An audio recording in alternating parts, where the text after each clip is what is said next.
Paulo, vamos falar um pouquinho, né? Como eu falei, esse assunto aqui, eu não vou ler notícias aqui para vocês, eu quero fazer mais uma retrospectiva, né? Porque acho que chega muita informação, muita desinformação, muita coisa desencontrada, né?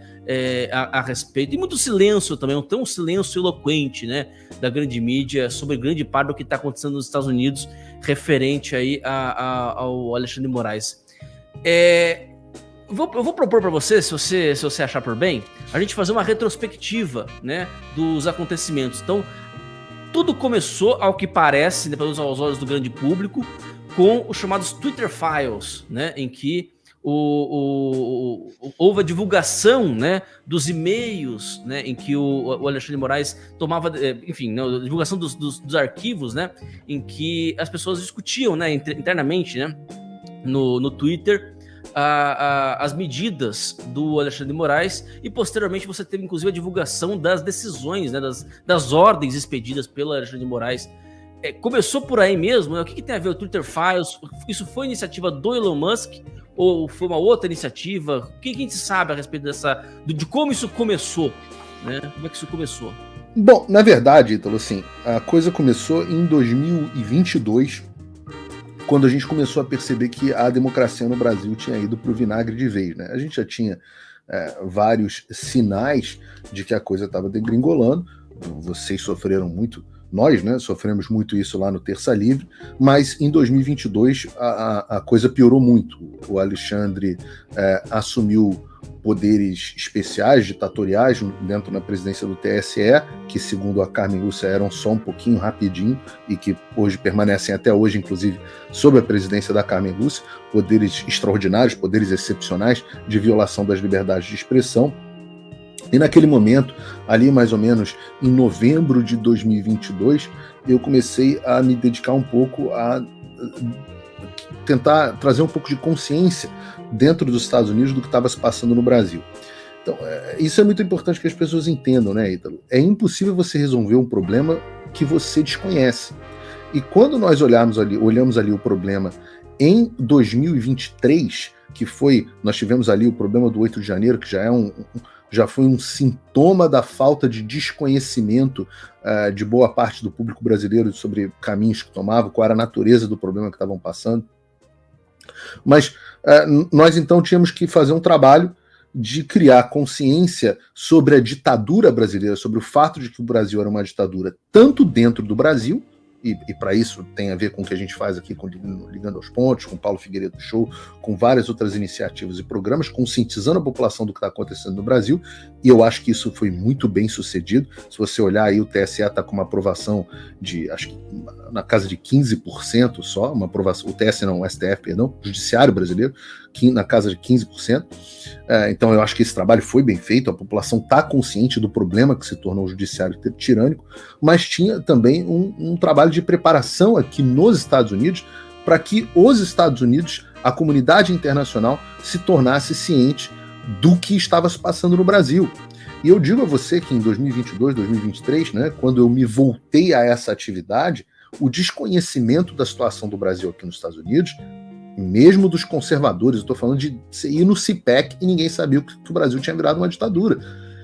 Era absolutamente completo. Então, por que era importante, né, conscientizar não só os Estados Unidos, mas também o Brasil, e eu vou chegar em relação ao mundo inteiro? Porque, aos poucos, nós fomos percebendo que o Alexandre, ele não agia da forma que agia, ou não age da forma que age, sem um respaldo muito grande, né? O Alan coloca a coisa de forma diferente de mim. O Alan diz que o Alexandre está agindo a serviço de alguém. Eu não acho que o Alexandre esteja agindo a serviço de alguém. Eu acho que ele está agindo com respaldo de alguém e com interesses alinhados com alguém. E essas pessoas estão dentro vem dos Estados Unidos.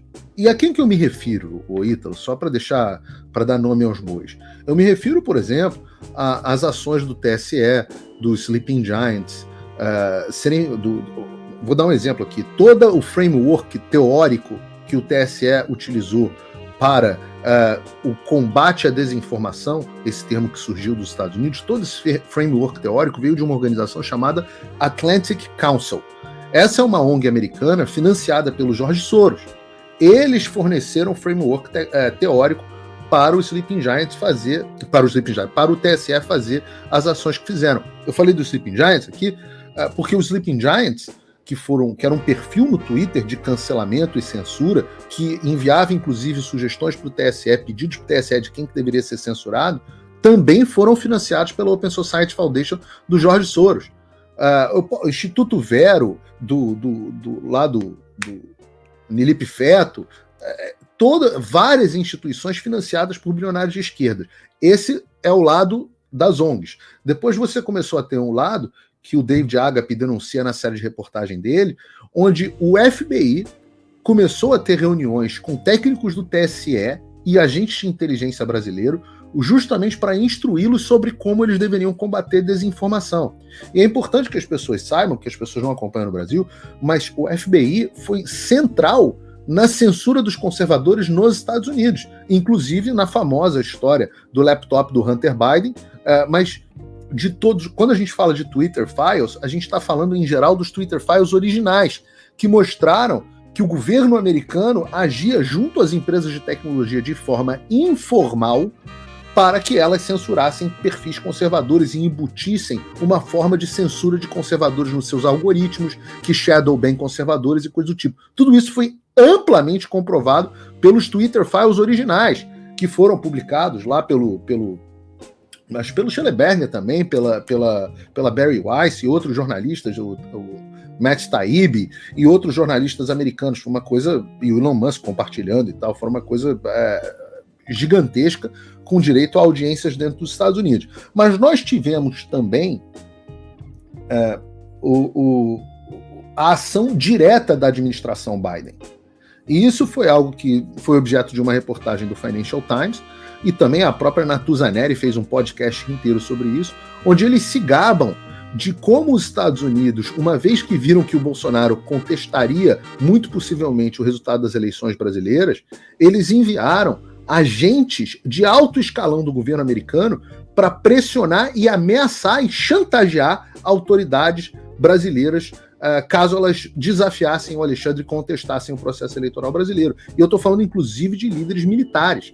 Então nós estamos falando, eles enviaram o chefe da CIA, William Burns, para o Brasil, o assessor de segurança nacional do Joe Biden, Jake Sullivan, mandaram a chefe do Comando do Sul militar americano, enfim, mandaram uma série de agentes de primeiro escalão virem ao Brasil para fazerem pressão, chantagem e ameaças a essas pessoas, aos militares brasileiros. Muita gente fala, os melancias, e há certa razão nisso, né? Eu talvez tenha sido um dos que mais tenha criticado, mas é importante saber que vários líderes militares brasileiros deixaram de agir porque tinham medo de que os Estados Unidos criassem sanções contra o Brasil, que poderiam trazer problemas gigantescos, inclusive o fim da cooperação militar entre os militares brasileiros e os militares americanos, o que faria com que o Brasil caísse no colo da China, né? Porque seria a única, ou da Rússia, como opção de fornecimento de equipamento militar. Então, uma vez que a gente entende a importância que os Estados Unidos tiveram nesse processo, e eu arrisco a dizer, é difícil fazer exercício de achismo, mas eu arrisco a dizer que Luiz Inácio Lula da Silva não teria sido presidente se não fosse a interferência direta dos Estados Unidos, e que Alexandre de Moraes não teria feito tudo o que fez se não tivesse esse respaldo de nível governamental americano, isso não seria possível. Então, nós falamos assim, olha, nós precisamos conscientizar e retirar esse suporte que eles têm, que eles tiveram para agir dentro do Brasil. Ora, neste momento, como é que isso poderia ser feito nos Estados Unidos? Bom, em primeiro lugar, um processo de conscientização dos conservadores. E daí foi uma ofensiva assim, gigantesca. Eu diria que eu fiz todos os programas conservadores de grande nome nos Estados Unidos, né? Eu fiz Tucker Carlson, fiz Steven Crowder, já fiz 3 vezes. Semana passada eu estava lá pessoalmente no estúdio dele, vai ser uma entrevista minha com o Alan, muito interessante. Eu fiz Dinesh Souza, fiz Dennis Prager, Patrick Bet-David 2 vezes, Emerald Robinson, Brianna Morello, o que mais? Estou esquecendo aqui. Todas, eu fiz mais de 30. podcasts aqui de grande... Conseguimos emplacar um vídeo na PragerU, então foi um trabalho grande de conscientização. Palestra no CIPEC, Eduardo Bolsonaro fez uma palestra brilhante no CIPEC, denunciando o que estava acontecendo. É um trabalho de conscientização. Esse trabalho de conscientização também teve que acontecer dentro do Congresso dos Estados Unidos, porque nós tínhamos que conscientizar os conservadores. E qual era o único meio de ação que nós tínhamos aqui? Bom, a presidência dá na mão dos democratas. O Biden foi o próprio que causou esse tipo de coisa. O Senado está na mão dos democratas, com maioria democrata. E nós temos uma pequena e frágil maioria na Casa dos Representantes. E foi aí que eu virei e falei assim, bom, a partir de agora os meus esforços então vão ser dentro da Casa dos Representantes, onde nós temos maioria para convocações, para cartas, para moções, para apresentação de projetos de lei, etc. Isso começou em final ainda de 2022. No ano de 2023 inteiro, eu acho que eu estive em Washington 7 ou 8 vezes. Num dado momento, no segundo semestre, eu comecei a ir a Washington a cada 3 semanas. E eu me reuni com mais de 50, seguramente mais de 50 deputados nos Estados Unidos. E abrimos 2 frentes. Uma no Comitê de Relações Exteriores, capitaneado aí pelo deputado Chris Smith, né, dentro do Subcomitê de Direitos Humanos, e dentro do Comitê do Judiciário, capitaneado pelo republicano Jim Jordan. E nós estabelecemos os primeiros contatos com eles e começamos a tentar chegar ao Elon Musk, que a gente entendia que era um aliado importante, não diretamente, que ele é uma pessoa muito inacessível, mas através de pessoas em comum, amigos em comum. E as frentes começaram a surgir efeito. E não foi uma coisa junta, não foi uma coisa que começou do dia para a noite. Para tudo acontecer, foi necessário um trabalho absolutamente gigantesco de conscientização, de explicação do problema e de construção de relacionamento para explicar a situação do Brasil. E com um plano muito bem delineado. Você tinha pela questão da audiência pública, para que você pudesse tornar público e documento e parte do registro do Congresso dos Estados Unidos o que vem acontecendo no Brasil. Esses registros eles servem como base, inclusive, importantes pessoas não sabem disso, como base para os documentos de pedidos de asilo, de pessoas que estão pedindo asilo aqui, inclusive o Alan dos Santos, quando você tem um presidente de comitê dizendo que o Brasil está uma ditadura, é muito difícil do governo americano negar asilo para esse tipo de pessoa por conta da legislação aqui, dos fiscais.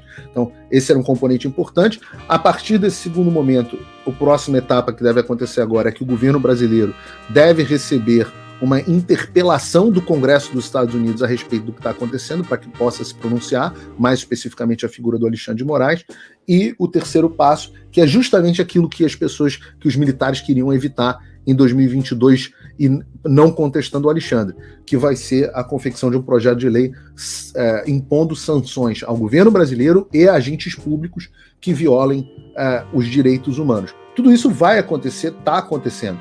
Paralelamente, no Comitê Judiciário, a gente está agindo em 2 frentes. Primeiro, a violação do Alexandre de Moraes da jurisdição dele, onde ele emite decisões contra cidadãos americanos ou residentes dos Estados Unidos, como foi o meu caso. E também a exposição das ordens secretas do Alexandre. Todas as ordens do Alexandre que eram secretas e que vinham acontecendo por trás dos panos, elas passaram a se tornar públicas